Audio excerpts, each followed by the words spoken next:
Selon le Canard enchaîné, l'ancienne patronne d'Actes Sud a fait agrandir de 150 mètres carrés les locaux parisiens de sa maison d'édition, en 1997 et 2012, sans demander d'autorisation à la direction de l'urbanisme de la mairie de Paris.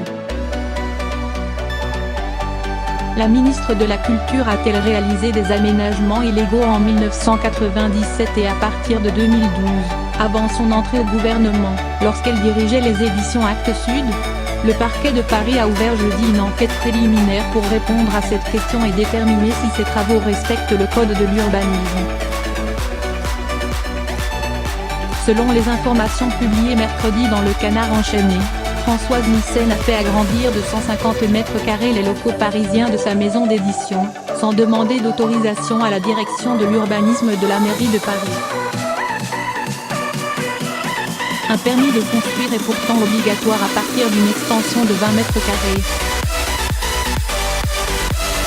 L'architecte des bâtiments de France et celui des monuments historiques n'ont pas non plus été sollicités, selon l'hebdomadaire, alors que l'hôtel particulier, situé dans le prestigieux quartier latin, est inscrit à l'inventaire des monuments historiques. Ce qui constituerait une entorse au code du patrimoine.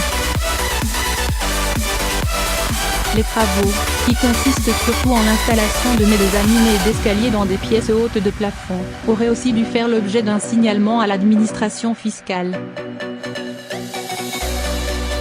L'absence de déclaration a permis à la ministre de réaliser d'importantes économies, selon le Canard enchaîné. 2 taxes évitées. La société civile immobilière, SI, Séguier, créée pour acheter le bâtiment et gérée par Françoise Nyssen jusqu'à son arrivée à la culture, en mai 2017, se serait ainsi affranchie d'un tiers de la cotisation foncière des entreprises versée chaque année et de 2 taxes réclamées aux propriétaires de bureaux en Île-de-France. Ce qui l'aurait dispensé de payer au moins 50 000 € au total au titre de la première taxe, et environ 2 500 € par an pour la seconde. Aucune entreprise n'est au-dessus des lois. L'annonce faite par Actes Sud de régulariser la situation est une évidence, a indiqué Françoise Nyssen, jeudi. Chargée du patrimoine en tant que ministre de la Culture, elle s'est déclarée très attachée à sa préservation.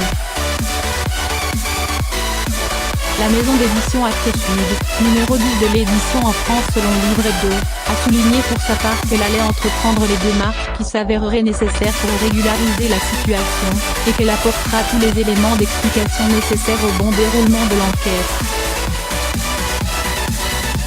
En parallèle du volet judiciaire, des personnalités politiques d'opposition se sont saisies de ces révélations. Pour la porte-parole des Républicains, LR, Laurence Saillet, interrogée vendredi sur France Info, l'affaire s'ajoute aux autres et cela fait beaucoup.